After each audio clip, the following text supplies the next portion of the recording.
अगर आप business start करना चाहते हैं और आपको समझ में नहीं आ रहा है कि कौन सा बिजनेस स्ट्रक्चर चूज करें, प्रोप्राइटरशिप, पार्टनरशिप, एलएलपी या फिर प्राइवेट लिमिटेड कंपनी, तो चलिए हम कुछ सेकंड्स में इसे क्लियर करते हैं जिससे कि आपको अपना बिजनेस स्ट्रक्चर चूज करने में आसानी हो जाएगी। तो सबसे पहले प्रोप्राइटरशिप की बात करते हैं। ये बिजनेस जो है आपके नाम पर होता है, इसके आप सोलो ऑनर होते हैं, जिसमें कि लायबिलिटी जो है वो काफ़ी ज़्यादा अनलिमिटेड होती हैं।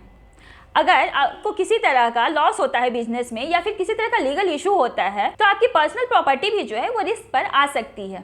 मतलब कि यह एक रिस्की बिजनेस होता है, बट यहाँ पर आप इसके सोल ऑनर होते हैं तो आपके पास पूरा राइट होता है कि आप अपने बिजनेस को कैसे रन कर सकते हैं। यहाँ पर कंप्लायंसेस काफ़ी कम होते हैं।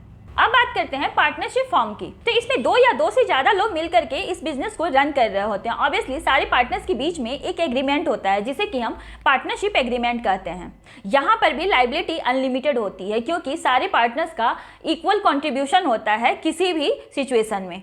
तो ऐसे में अगर लॉस होता है कंपनी को तो वो सारे पार्टनर्स पर इक्वली डिस्ट्रीब्यूट होता है, और किसी तरह का लीगल इशू होता है तो वो सारे ही पार्टनर्स को मिल करके फेस करना पड़ता है क्योंकि यह एक लीगल एंटिटी नहीं होती है। अब बात करते हैं एलएलपी की, यानी कि लिमिटेड लायबिलिटी पार्टनरशिप। यह भी एक पार्टनरशिप फॉर्म की तरह ही वर्क करता है, बट यह एक लीगल एंटिटी होती है। मतलब कि अगर लीगल इश्यूज होते हैं तो कंपनी के नाम से वो केस फाइल होते हैं और कंपनी उसके लिए सोल रेस्पॉन्सिबल होती है। यहाँ पर लायबिलिटी जो है वो अनलिमिटेड नहीं रहती है, लिमिटेड हो जाती है काफी ज्यादा, लेकिन अगेन कंप्लायंसेस यहाँ पर ज्यादा फाइल होते हैं। अब बात करते हैं प्राइवेट लिमिटेड कंपनी के बारे में। तो यह एक सबसे स्ट्रॉन्ग ऑप्शन होता है अगर आपको फंडिंग चाहिए, आपको इन्वेस्टर्स चाहिए या फिर आप एक बहुत बड़ा बिजनेस डेवलप करना चाहते हैं, तो ऑब्वियसली आपको प्राइवेट लिमिटेड कंपनी चूज करना चाहिए। यहाँ पे ऑब्वियसली कंप्लायंसेस ज़्यादा होते हैं, लेकिन यहाँ पर क्रेडिबिलिटी भी काफ़ी मैक्सिमम मिलती है। तो सही बिजनेस स्ट्रक्चर को चूज करें, स्ट्रॉन्ग बिजनेस बनाएं, और ऐसे ही एक्सप्लेनेशन के लिए हमारे चैनल को फॉलो जरूर करें। Thank you.